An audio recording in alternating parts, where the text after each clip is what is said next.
Hello दोस्तों, तो आप सभी का स्वागत है फिर से एक नई वीडियो में। तो दोस्तों, आज इस वीडियो में हम आपसे बात करने वाले हैं कि यूपीएससी परीक्षा के लिए आपको कौन कौन सी किताबें पढ़नी चाहिए।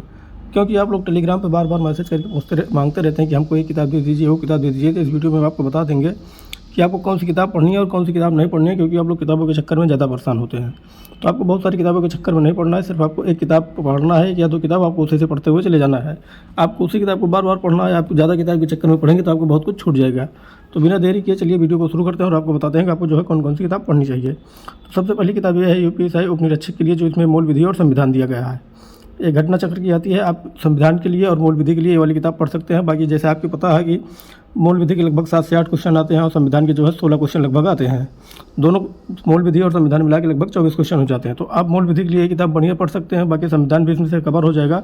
बाकी और संविधान की बात करें तो आप परीक्षावाणी के लिए ये वाली किताब ले सकते हैं। भारतीय संविधान एवं राज्य व्यवस्था की परीक्षावाणी की किताब ले सकते हैं। उसके बाद बात करते हैं पूरे जीएस की। बाकी जैसे 24 क्वेश्चन आपके जो है पॉलिटी और मूल विधि से निकल जाएंगे, तो बाकी 16 क्वेश्चन लगभग जीएस के बचेंगे।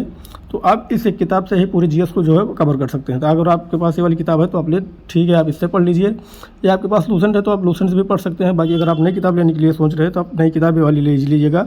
महेश बरड़वाल की सार संग्रह आती है, जो है अभी नई अपडेट आई है, तो आप इसको ले लेंगे तो आपको इससे पूरे जीएस जो है 16 क्वेश्चन बच रहे हैं, इससे कवर हो जाएंगे। उसके बाद बात करते हैं हिंदी के लिए कि आपको हिंदी की कौन सी किताब लेनी चाहिए। तो हिंदी की जैसे आप ये देख रहे हैं कि यूनिवर्सल की राजपाल यादव सिंह की ये किताब है, तो आप ये किताब ले सकते हैं। बाकी अगर आपके पास आदित्य पब्लिकेशन की किताब है तो आप आदित्य पब्लिकेशन की किताब से पढ़ सकते हैं। बाकी अगर आपके पास यूनिवर्सल ये वाली किताब है तो आप इससे भी पढ़ सकते हैं।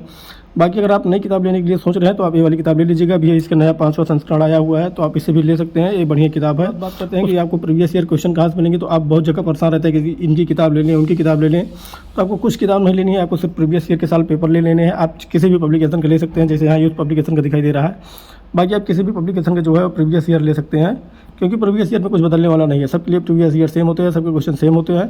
लेकिन आप इसमें लेंगे तो इसमें जितने सेट हुए हैं सबके सेट वाइज दिए गए हैं। बाकी और सब जो किताबें नई बनी हैं उसमें कुछ सेट कम कर दिए गए हैं, कुछ ज़्यादा कर दिए गए हैं, लेकिन इसमें जो है पूरा एकदम साल पेपर अच्छी तरह से दिया गया है। तो आप इसको ले सकते हैं। तो आप पूरी किताब पढ़ने के बाद आप इससे प्रैक्टिस कर लेंगे। आपको ज़्यादा किताबों के बारे में परेशान नहीं होना है।